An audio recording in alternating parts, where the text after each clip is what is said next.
Selamat pagi pemirsa, jumpa dalam program kami, program Papua Menyapa. Dalam program ini akan ditemani oleh saya, Anggremon Arwam. Selama 30 menit ke depan kami akan menyajikan informasi yang pasti memberikan pengetahuan dan juga membuka wawasan Anda untuk mengawali aktivitas Anda di hari ini. Terkait dengan menyapa pagi ini, telah hadir di studio Bapak Laurentius Kadepa sebagai Ketua Pansus Republik Indonesia. Dan topik yang akan kami angkat terkait dengan bidang hukum pelanggaran HAM di Paniai. Selamat pagi Bapak. Pagi. Bagaimana kabarnya di hari ini Bapak? Baik. Baik. Ya, terkait dengan kasus pelanggaran HAM di Paniai yang telah melalui ranah hukum, telah di SP3 atau ditutup, namun kembali dibuka oleh Presiden Republik Indonesia Insinyur Joko Widodo dalam kunjungannya ke Papua baru-baru ini. Baik, terkait dengan perkembangan terakhir Bapak untuk kasus pelanggaran HAM di Paniai sendiri, bagaimana pandangan atau perkembangan terakhir yang saat ini terjadi Bapak? Ya, terima kasih. Setelah kasus penembakan di Paniai yang menewaskan 4 orang pelajar pada tanggal 8, itu kami dari DPR Papua bentuk tim investigasi independen yang tujuannya untuk bagaimana mengambil data di lapangan langsung. Jadi kami saat itu DPRP tidak mau menunggu diam, karena ini masalah serius, kami sudah bentuk tim. Sehingga kami tim itu ke atas mengumpulkan data sekian banyak. Setelah itu berdasarkan data kami kembali olah. Setelah kami pulang dari DPR Papua melalui tim investigasi independen, Komnas HAM juga bentuk tim investigasi independen. Kepolisian bentuk tim investigasi independen. TNI juga sudah bentuk tim investigasi independen. Namun semua itu belum membuahkan hasil. Siapa pelaku, siapa bertanggung jawab peristiwa yang menewaskan 4 orang itu, dan puluhan orang luka-luka. Pas kejadiannya tidak jauh dari jantung kota. Jadi tidak ada rahasia lagi. Saat itu saksinya banyak. Kami sudah beraudiensi dengan saksi hidup masih banyak bahwa kami ditembak oleh ini, kami ditembak dengan senjata ini, sudah lengkap. Setelah itu, setelah kami DPRP mengambil data langsung dari lapangan, kami menunggu apakah kejantanan Komnas HAM, kejantanan pihak polisi, kejantanan pihak TNI yang sudah melakukan investigasi itu, apa ada pengungkapan? Tidak. Ternyata tidak. Maka itu kami DPRP dari status tim kami naikkan menjadi satu pansus, panitia khusus investigasi kasus Paniai dan disusul dengan kasus Yahukimo. Kebetulan saya sendiri sebagai ketua pansus, dan kami sudah dorong persoalan itu sampai di hati Republik orang nomor 1 di Republik ini, Bapak Presiden Joko Widodo. Kebetulan kami desak terus, dorong terus, karena yang menimpa korban adalah rakyat. Kami tidak bisa diam. Dan tugas kami pansus itu tidak seperti tugas kepolisian, tidak seperti tugas Komnas HAM, tapi kami hanya menjadi mediator. Karena kami bagian dari rakyat, yang korban adalah rakyat, maka itu kami tidak tinggal diam, tetap kami membelah bagaimanapun demi rakyat, karena kami adalah mewakili rakyat, begitu. Jadi setelah kami bentuk pansus, kami dorong barang itu. Dan kami salut terakhir Komnas HAM tanggal 7 sampai tanggal 8 April lalu itu dapat merekomendasikan ada 3 poin. Poin pertama, Komnas HAM menerima hasil investigasi Komnas HAM untuk kasus Paniai. Lalu yang kedua, Komnas HAM menetapkan kasus Paniai adalah pelanggaran HAM berat. Lalu yang ketiga, Komnas HAM sudah merekomendasikan pembentukan tim ad hoc atau setara dengan KPP HAM. Lalu terakhir Jokowi malah memberikan deadline waktu 2 hari kepada Kapolda Papua untuk menuntaskan kasus Paniai. Itu jujur kami dari DPR itu ada upaya tertentu untuk bagaimana menipis, mempersempit, mengkriminalisasi kasus pelanggaran HAM Paniai. Maka itu kami tolak. Kenapa Presiden memberikan kewenangan kepada polisi yang diduga sementara oleh masyarakat adalah pelaku?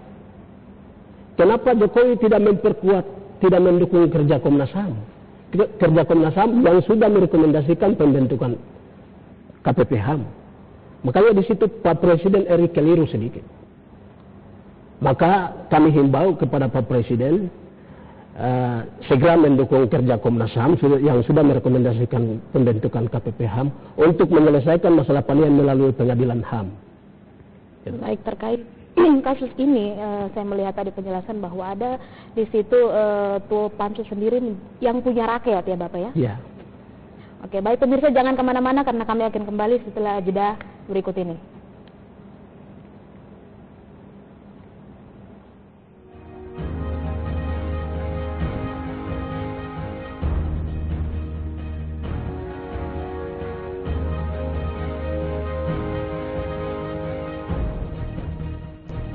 Terima kasih pemirsa karena masih bersama-sama dengan kami.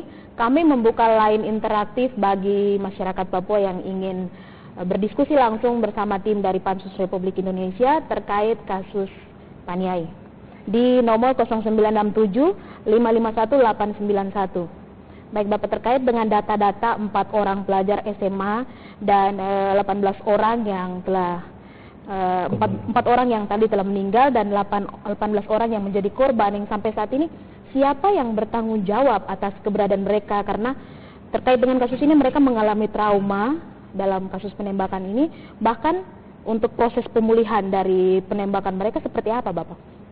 Ya, itu kalau menurut kami itu kembali pada keseriusan negara untuk benar mau mengungkap siapa pelaku. Yang jelas kasus seperti itu yang terjadi di Paniai tanggal 8, bukan itu saja. Trauma itu mulai dari sejak 60-an sampai terakhirnya tanggal 8. Bahkan terakhir-terakhir ini juga ada. Semua itu masih trauma. Ya, jadi pada umumnya orang Papua lebih khusus orang Paniai.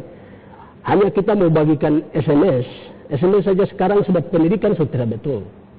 Tidak berjalan baik di atas karena hanya orang percaya SMS menghasut. Jadi ini upaya-upaya mengalihkan isu yang sengaja dibuat oleh pelaku-pelaku yang tidak bertanggung jawab, yang mau supaya kasus ini tidak selesai. Jadi kami harap kalau untuk soal siapa yang bertanggung jawab, apa segala macam itu kembali ke negara, bagaimana keseriusan negara untuk menyelesaikan persoalan itu. Baik, berarti perkembangan terakhir untuk di wilayah Paniai sendiri masih terus bergumul dengan adanya isu-isu ya sampai saat ini. Iya. Isu-isu seperti apa Bapak yang mereka berkembang di wilayah sekitar terjadinya kasus pelanggaran HAM tersebut? Isu seperti terakhir dengan adanya penyanderaan terhadap 2 anggota tentara yang bertugas di Komopa di tengah jalan dihadang oleh TPN OPM. Terus isu banyak sekali yang beredar yang membuat masyarakat tidak aman bekerja, yang membuat anak sekolah tidak lagi bersekolah baik. Masa depannya akan kemana kalau anak sekolah seperti begini? Itu. Jadi terakhir ada tim gabungan di Enaro, tapi tim gabungan itu kami DPRP juga sudah menolak karena tim itu jauh dari lebih independen, karena dalam tim itu tidak melibatkan Komnas HAM dan Lembaga Perlindungan Saksi dan Korban. Itu terakhir. Baik, kembali ke keseriusan pemerintah dalam menanggulangi melihat pelanggaran HAM ini tersebut, serta terkait dengan pembentukan tugas pansus sendiri secara identifikasi atau dalam hal ini identifikasi kasus tersebut, sistem investigasinya seperti apa Bapak bisa jabarkan sedikit? Kalau kami dari pansus DPRP setelah kami melakukan investigasi sebelum terbentuk pansus, itu tim investigasi kami sudah ambil data yang lebih banyak. Saat itu kami mewawancarai korban, saksi, segala macam.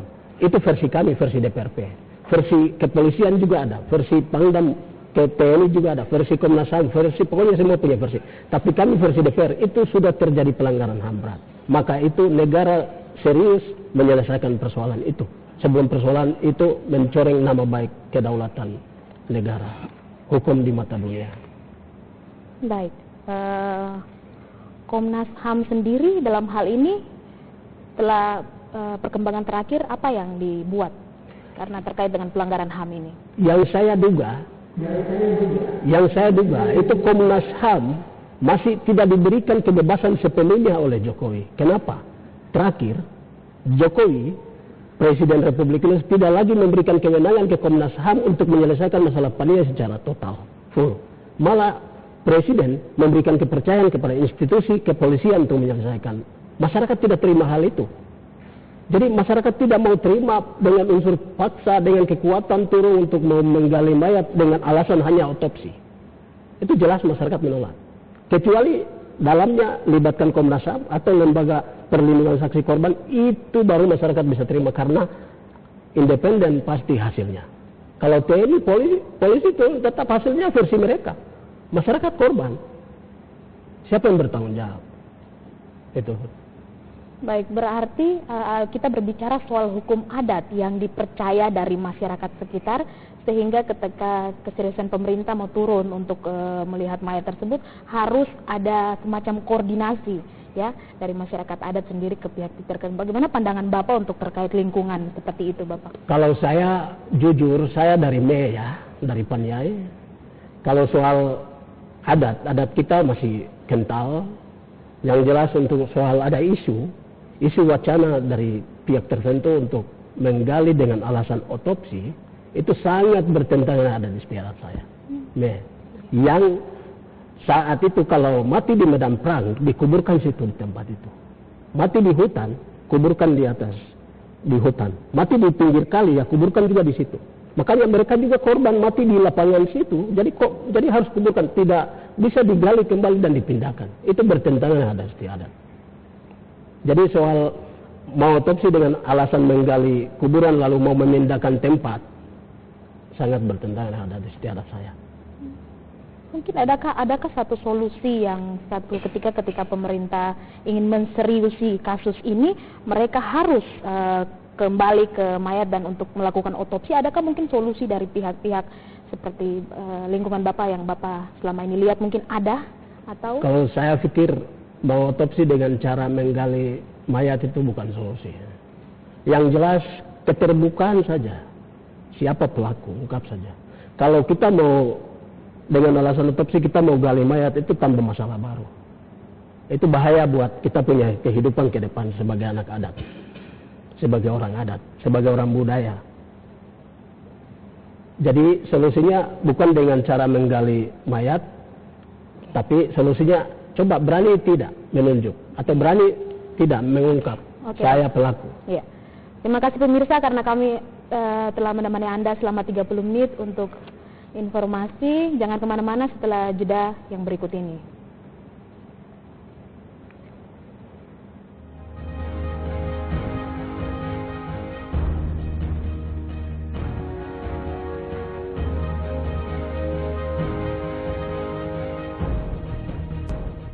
Terima kasih pemirsa karena masih bersama-sama dengan kami. Kami masih terus membuka line interaktif bagi masyarakat yang ingin berpartisipasi dalam khususnya berpendapat dalam kasus pelanggaran HAM di Paniai. Dalam nomor 0967 551 891. Baik Bapak, terkait dengan keseriusan pemerintah. Karena ketika kita berbicara mengenai ini jiwa Bapak ya, manusia, nyawa yang harus betul-betul diperjuangkan ya, keadilan khususnya dalam penegakan hukum ini. Bagaimana pandangan Bapak, ataukah ada satu semacam strategi dari pansus sendiri yang bisa dibagikan pada pagi hari ini? Ya, kalau kami dari DPRP itu menyarankan dan melihat kalau soal keseriusan pemerintah itu agak lamban. Kenapa? Karena justru pemerintah yang memicu memperlambat proses pengungkapan. Kenapa saya bilang?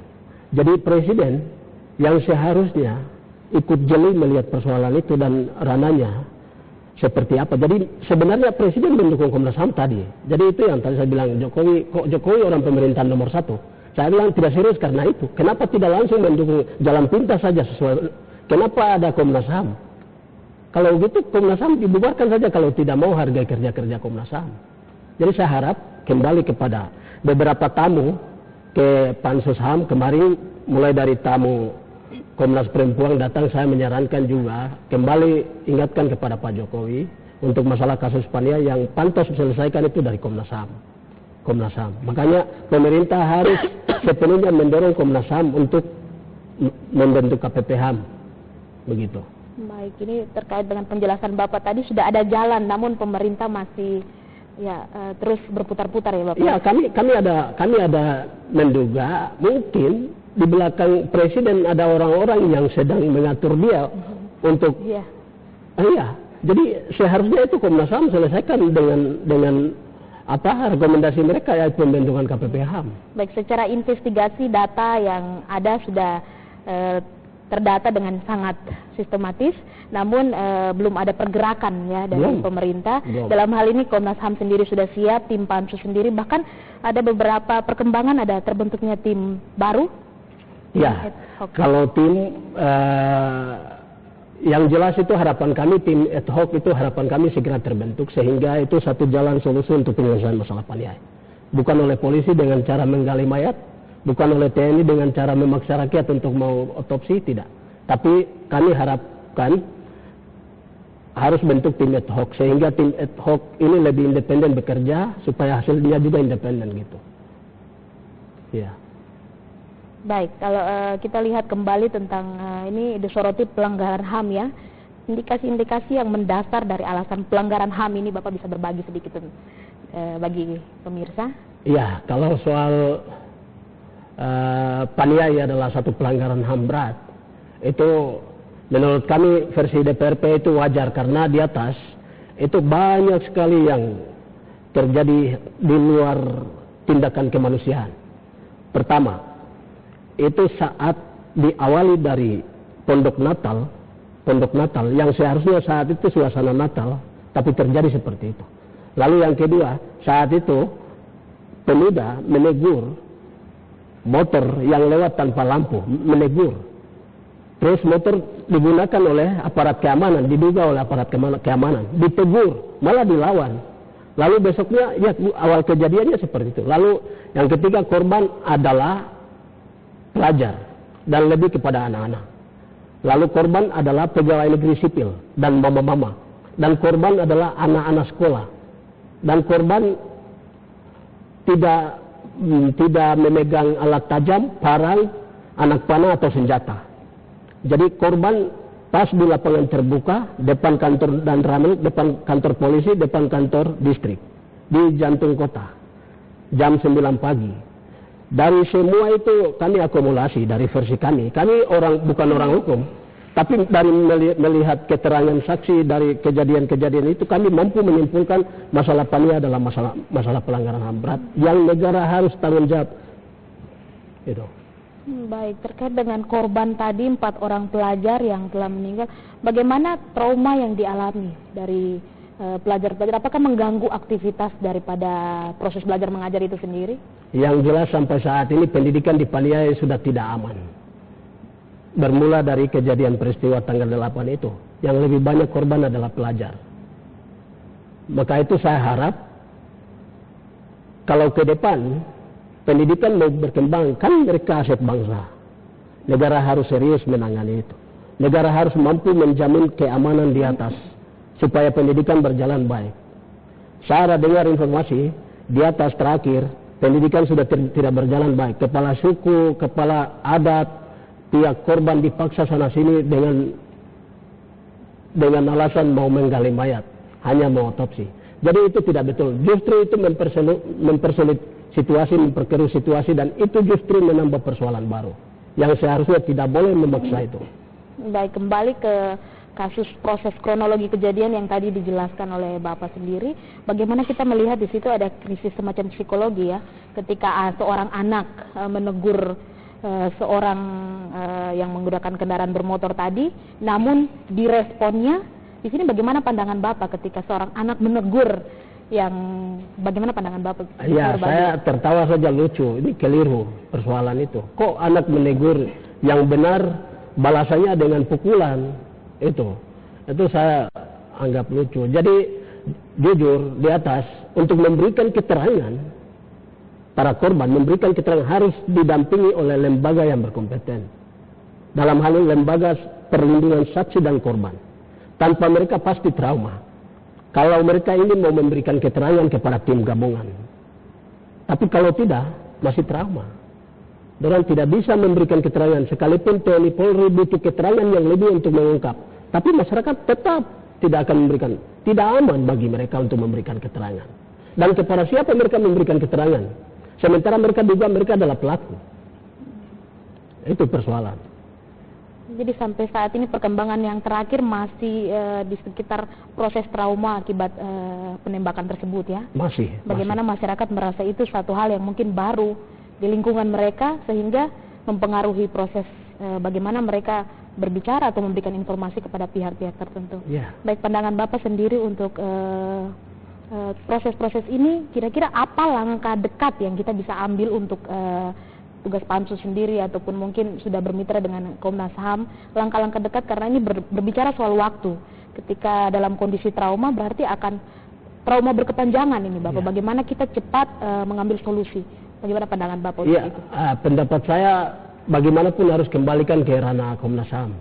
Melalui KPP HAM kita selesaikan, itu saja. Jadi tidak boleh ada tim ini, tim itu, Jokowi tim, bentuk tim silent, tim diam-diam, tim gabungan ini, tim gabungan itu, justru menambah persoalan. Dan memperpanjang proses penyelesaian persoalan di Paniai. Seharusnya kembali mendukung kinerja Komnas HAM dan bentuk KPP HAM. Melalui pengadilan HAM lah pelaku akan diadili. Itu yang kita dorong. Seharusnya pemerintah dorong itu. Dorong KPP HAM. Berarti sudah ada solusi, tinggal pemerintah melihat solusi itu dan digerakkan. Ya, jadi sudah ada solusi, tinggal pemerintah mendorong itu. Bagaimana ada tim ad hoc. Bapak berbicara soal tim ad hoc, sedikit Bapak memberikan informasi gambaran siapa-siapa saja yang ada dalam tim ad hoc, tugas mereka, mungkin Bapak bisa berbagi. Itu kalau tim ad hoc, yang jelas kami DPR bukan hukum, tapi yang jelas dalam tim ad hoc itu nanti akan dikolaborasi oleh semua lembaga, organisasi sipil, LSM, hukum, akademisi, Komnas HAM sendiri, TNI, Polri bisa masuk. Iya. Kenapa sampai terjadi adanya harus ada tim ad hoc? Apa yang mendasari hal apa yang mendorong sehingga harus terbentuk tim ad hoc itu? Karena kami lihat masalah Paniai itu amat berat, menurut kami. Karena ini pelanggaran HAM berat, maka itu ini ranah yang harus selesaikan itu melalui pengadilan HAM, yaitu melalui KPP HAM. Jadi ke pengadilan militer atau pengadilan sipil biasa itu tidak akan membawa proses penyelesaian yang menyeluruh. Jadi harus kami desak supaya jangan sampai itu ad hoc-nya itu satu jalan menuju penyelesaian. Tapi yang jelas kami DPR Provinsi itu sangat mendukung dari dulu sebelum kita turun kami sangat mendukung pembentukan, dan kami desak ke Presiden, ke Komnas HAM, ke lembaga-lembaga tinggi negara segera bentuk tim KPP HAM. Ya, terkait dengan keseriusan pemerintah kembali lagi, adakah mungkin ada sinyal-sinyal semacam tanda-tanda untuk mungkin apa yang menjadi keseriusan pemerintah, ada pergerakan ataukah sama sekali tidak ada langkah maju atau seperti apa? Saya percaya pemerintah jelas karena Pak Jokowi sudah konsen melihat persoalan itu. Namun hanya yang salah itu salah alamat, beliau kasih kepercayaan. Sebenarnya itu dorong Komnas HAM kerja sesuai dengan rekomendasi mereka. Itu saja. Jadi saya lihat pemerintah juga serius masalah itu. Hanya saja salah alamat. Kenapa kasih TNI Polri yang menyelesaikan persoalan, tidak ke Komnas HAM? Hanya itu. Yeah. Jadi secara tadi Bapak menyampaikan bahwa ada DPR di situ. Bagaimana bisa menjelaskan sedikit tugas-tugas daripada DPR terkait kasus ini, Bapak? Kalau kita DPR itu tentu kita bagian dari rakyat, bagian dari gereja. Jadi kalau gereja dan rakyat bicara ini, ya tetap kita ikuti karena kita itu bagian dari mereka yang tidak bisa dipisahkan. Jadi apapun persoalan yang terjadi menimpa di gereja, menimpa di masyarakat, DPR ada situ. Karena DPR adalah wakil rakyat dan dipilih oleh rakyat. Apapun konsekuensi, apapun resiko, DPR ikuti kedua lembaga ini, gereja dan masyarakat. Baik, secara terperinci sedikit tentang Pansus sendiri, kapan dibentuk dan sebagainya, Bapak bisa berbagi. Kalau kami Pansus sendiri dibentuk berdasarkan hasil kerja tim investigasi independen yang dibentuk oleh DPRP untuk kasus Paniai. Pansus sendiri berumur 3 minggu, dan tugas Pansus bagaimana untuk mengangkat persoalan Paniai sehingga masalah paniai itu benar-benar dirasakan hasil penyelesaiannya oleh pihak korban. Jadi tugas pansus seperti itu. Tugas pansus mendorong masalah ini sampai benar-benar selesai, dan selesainya itu benar-benar dirasakan oleh masyarakat korban. Jangan dirasakan oleh TNI Polri saja sebagai dugaan masyarakat, sementara pelakunya mereka gitu. Berarti betul-betul melihat atau fokus kepada penegakan hukum ya, supaya merata dan adil ya Pak. Iya. Baik, terkait dengan kita berbicara soal sistem koordinasi atau komunikasi antara Pansus sendiri dengan Komnas HAM, komunikasi seperti apa yang dilakukan dalam tim kerja daripada proses pelanggaran HAM ini? Kalau kami Komnas HAM dengan pemerintah, ya, Komnas HAM dengan kami pemerintah dalam hal ini DPRP, yang jelas di media kita saling mendukung. Kalau soal tatap muka saya pikir tujuannya sama. Ya, Komnas HAM juga kami lihat sementara kerja-kerja Komnas HAM bagus karena sudah ada titik terang di sana dalam bentuk KPPM. Itu yang harapan kami DPRP. Sehingga melalui itu proses penyelesaian selesai dan pihak korban merasa mendapat keadilan. Itu. Baik, ya berarti mereka dengan data-data yang ada terus ada pergerakan dari Komnas HAM itu sendiri ya. Iya. Baik. Terkait dengan kasus ini bagaimana harapan-harapan, karena beliau yang langsung bersama-sama dengan masyarakat di tempat kejadian perkara atau untuk proses penembakan itu terjadi, bagaimana mungkin informasi-informasi yang bisa beliau sendiri bagikan kepada kami, bagaimana perkembangan terakhir dari mereka, trauma yang mereka alami, atau mungkin ada informasi-informasi dari para keluarga korban sendiri, beliau bisa berbagi bagi kami masyarakat supaya masyarakat pun mengetahui perkembangan terakhir. Kalau harapan kami DPR Papua dengan persoalan ini, dengan masalah yang sudah menimpa datang tiba-tiba di Paniai yang sudah menewaskan 4 pelajar dan puluhan luka-luka, belasan luka-luka, itu harapan kami semoga pemerintah buka mata dan harus jeli melihat persoalan itu. Jadi justru butuh kebijakan pemerintah yang jitu, harapan kami. Artinya kepada siapa masalah seperti Paniai direkomendasikan untuk selesaikan. Itu. Jadi butuh tunjukkan jitu oleh pemerintah. Apakah kepada polisi, apakah kepada TNI, apakah kepada Komnas HAM. Karena 3 lembaga ini yang punya wewenangnya untuk menyelesaikan suatu kasus. Jadi dengan melihat persoalan di Paniai, kami pikir hanya Komnas HAM, melalui Komnas HAM yang mampu selesaikan persoalan itu, bukan melalui TNI dan kepolisian. Baik, kita kembali Bapak, ada yang menarik bahwa Komnas HAM sudah ada solusi, bahwa Komnas HAM siap mengerjakan ini, namun pemerintah belum terlalu menyoroti ini. Baik, ke depan jikalau ada kesempatan untuk Komnas HAM sendiri, kira-kira ada strategi-strategi apa yang sudah mungkin dipersiapkan dalam berkomunikasi dengan tim Pansus sendiri? Kalau kami sudah memang dapat angin segar yang menyejukkan setelah Komnas HAM membentuk tim ad hoc. Itu. Kami tunggu itu. Kami tidak pusing, tidak campur dengan tim yang dibentuk oleh TNI, tim yang dibentuk oleh kepolisian, tapi kami tunggu tim ad hoc-nya itu menemui kami atau kami menemui mereka untuk membicarakan solusi apa, jalan penyelesaiannya seperti apa. Itu yang kami tunggu. Berarti dasar dari pembentukan tim ad hoc ini sendiri sebenarnya bersumber dari informasi atau analisis yang berdasarkan tempat kejadian perkara ya, khususnya berdasarkan data. Tadi Bapak bisa ulang kembali bagaimana secara terperinci siapa saja yang kira-kira setelah tim ad hoc ini terbentuk, siapa yang berada di dalamnya? Itu kalau tim ad hoc itu tadi kolaborasi dari semua lembaga itu masuk, sehingga hasil kerja tim ad hoc juga independen. Kenapa kami bilang harus bentuk tim ad hoc? Karena tim ad hoc itu tidak dari satu institusi yang kerja dalam. Itu. Supaya hasil juga ya pihak korban tertawa ya melalui tim ad hoc, sehingga hasilnya juga ya jauh lebih independen. Tidak menyudutkan satu lembaga, tidak menyudutkan satu institusi, tapi pengungkapannya transparan begitu. Iya. Jadi terus ada usaha-usaha untuk mengungkap kasus pelanggaran HAM ini ya Bapak. Bagaimana perkembangan terakhir dari DPR sendiri untuk menyikapi ini? Apakah ada semangat tersendiri untuk, karena ini masyarakat atau mereka adalah wakil rakyat sebenarnya di Papua? Kalau kami ya, yang jelas sudah menolak perintah Jokowi deadline waktu 2 hari kepada Kapolda menyelesaikan masalah. Masa 2 hari saja bisa selesaikan masalah Paniai yang berat? Masa Kapolda mampu selesaikan persoalan Paniai? Sementara masyarakat melihat Kapolda adalah pelaku, sekalipun anak buahnya terlibat, ya Kapolda. Ya, jadi kami lihat persoalan ini aneh. Jadi butuh penunjukan yang jitu oleh negara, oleh presiden untuk menyelesaikan masalah Paniai. Yaitu melalui pembentukan ad hoc oleh Komnas HAM. Ya, tadi Bapak sempat menyampaikan penunjukan yang jitu. Maksudnya dalam konteks penunjukan yang jitu ini?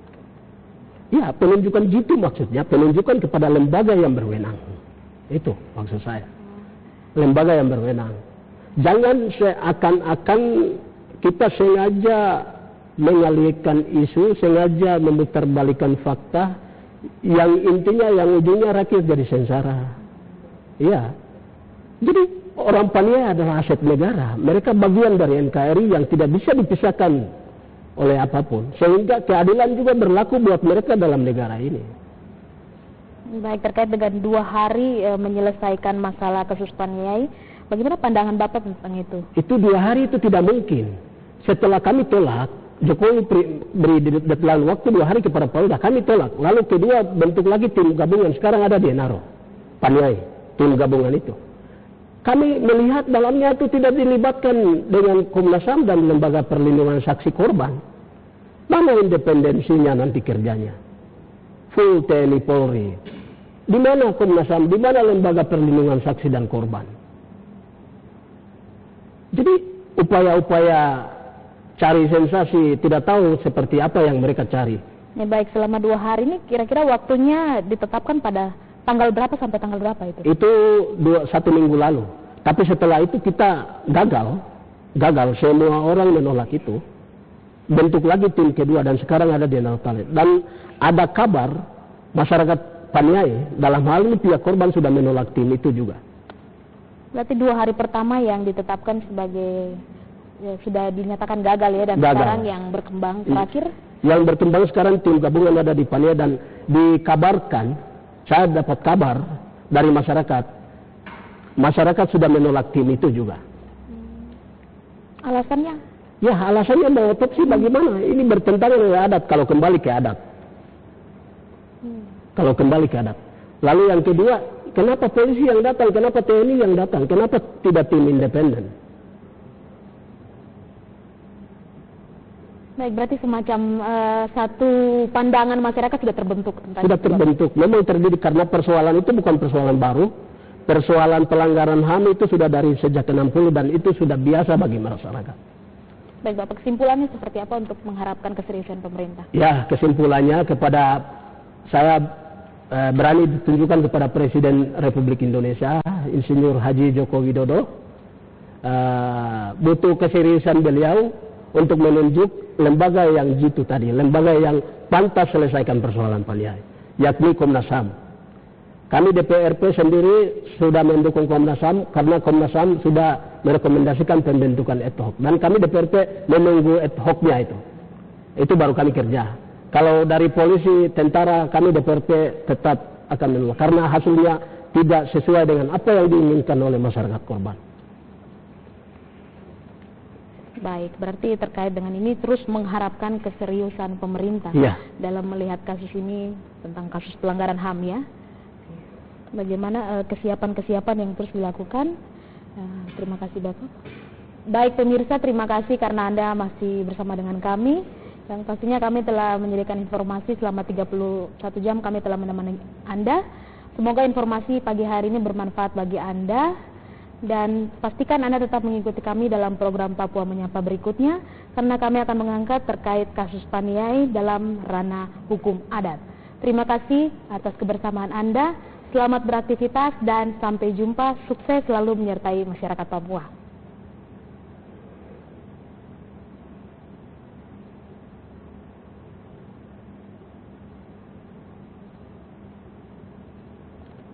Baik. Terima kasih Bapak waktunya. Nanti ke depan kita akan lanjutkan itu dalam hukum adat, kita kaji terus Bapak. Jadi mohon kesiapannya Bapak untuk kapanpun kita bertamu untuk menggali informasi lebih dalam tentang kasus ini, karena ya Bapak yang punya masyarakat, kita terus akan menggali informasi bersama Kakak Joyce. Lalu ketua pansus. Iya. Iya. Lalu ketua Mungkin pansus. Bapak bisa tulis nomor kontak di sini. Kadang itu kita akan berlanjut dengan hukum adat.